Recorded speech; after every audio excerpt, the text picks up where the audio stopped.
Bon nombre de personnes pensent que l'architecte ne conçoit juste que le bâtiment et l'ingénieur fait les études de structure.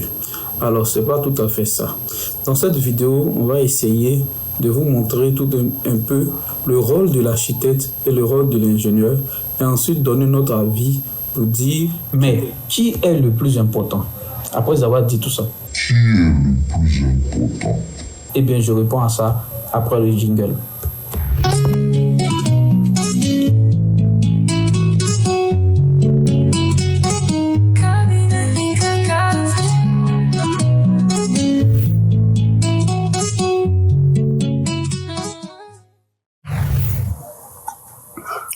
Salut à tous et bienvenue sur notre chaîne Cabinet EK44.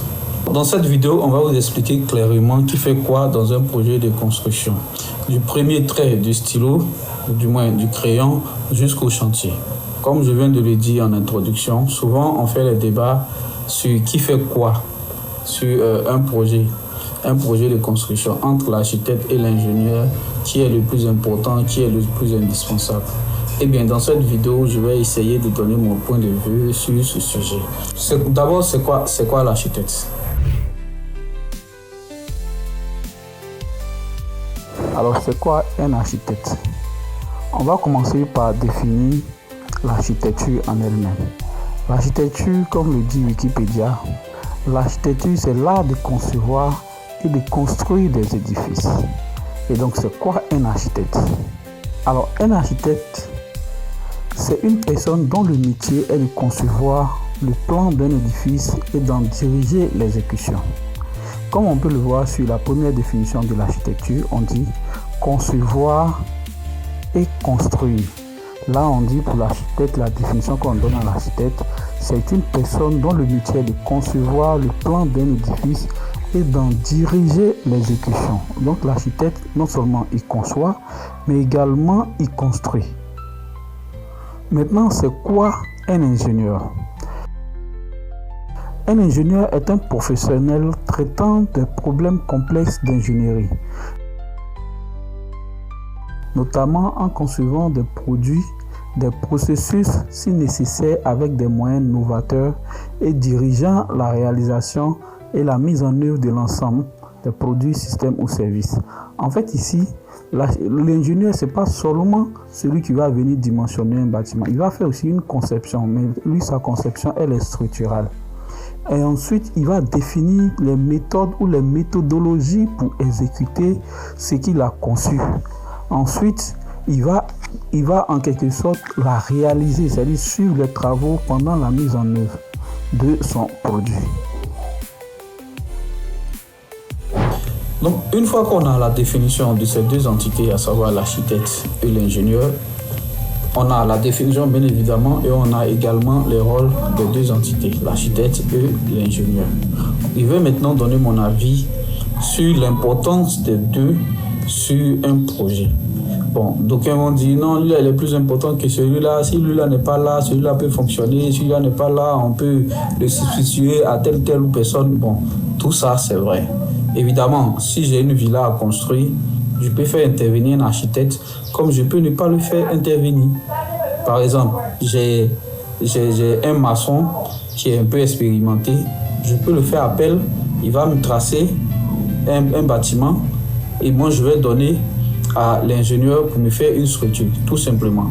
Je peux avoir une conception déjà faite, c'est-à-dire un plan d'architecture, et comme je peux estimer ce qui n'est pas bon d'ailleurs, je peux estimer que je n'ai pas besoin de structure, je n'ai pas besoin de plan de structure et donc aller directement à la construction avec mon équipe de construction.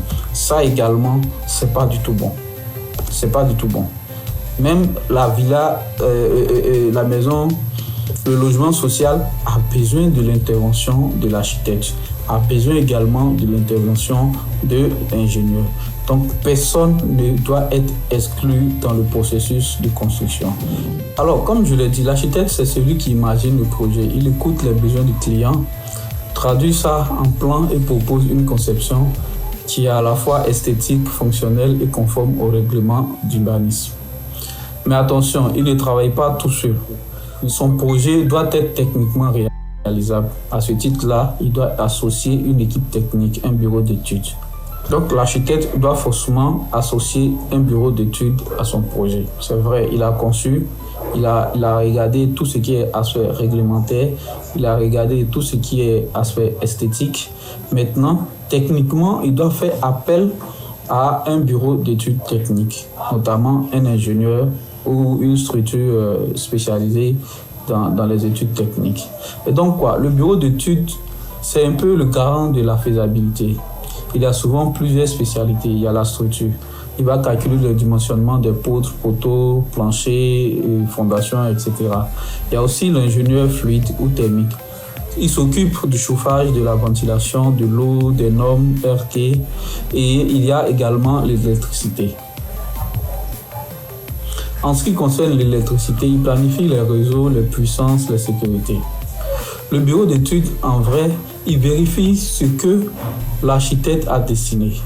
Par exemple, l'architecte a fait un dessin où on a un porte-à-faux, par exemple, de 2-3 mètres ou bien même de 10 mètres.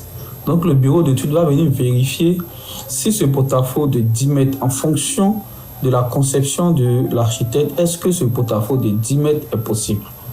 Est-ce que ça, c'est réalisable? L'ingénieur va nous dire si oui ou non c'est réalisable. Ça, je vous donne certains exemples de projets complexes. Moi, je peux vous dire que c'est réalisable, mais tout dépend des matériaux que vous allez utiliser pour réaliser ceci. C'est réalisable, mais il faut l'intervention d'une équipe technique pour trouver les matériaux et les méthodes adéquates pour pouvoir le réaliser. Maintenant qu'on a dit ça, on va pointer du doigt en fait la collaboration entre l'architecte et l'ingénieur. L'architecte et le bureau d'études travaillent main dans la main. Souvent, les plans sont échangés plusieurs fois, c'est-à-dire il dessine, il envoie dans le bureau d'études examine, il se dit ici il nous faut vraiment un poteau, soit pour réduire le coût, soit pour rendre, comment on appelle ça, la structure solide. Autant. L'architecte va maintenant regarder, est-ce que si je mets un poteau ici, ça ne déforme pas ma conception? Est-ce que l'esthétique que je veux donner à mon bâtiment, est-ce que j'aurai ça? Si oui, alors il autorise l'ingénieur à mettre un poteau. Vous voyez, il collabore. Le but est vraiment d'avoir un projet optimisé, sûr et conforme à la réglementation. Une fois qu'on a tous ces éléments, on dit que la collaboration s'est bien passée. Mais lorsque vous êtes sur un projet où l'architecte refuse d'écouter l'ingénieur refuse d'écouter l'architecte, en ce moment-là, on passe vraiment dans la catastrophe. Donc, l'un ne peut aller sans l'autre. Ça, c'est mon avis là-dessus. On n'a pas à départager qui est plus important que l'autre. C'est pas possible. Nul n'est plus important que l'autre. C'est comme la bouche et c'est comme la langue et la dent. Et si tu as des dents que tu n'as pas de langue, tu manges comment? Si tu as une langue que tu n'as pas de bouche, tu manges comment? Dans les deux cas, on peut manger, mais difficilement. Vous comprenez? Ceux qui ont des esprits critiques vont comprendre. L'architecte et l'ingénieur sont indispensables tous les deux. On se comprend?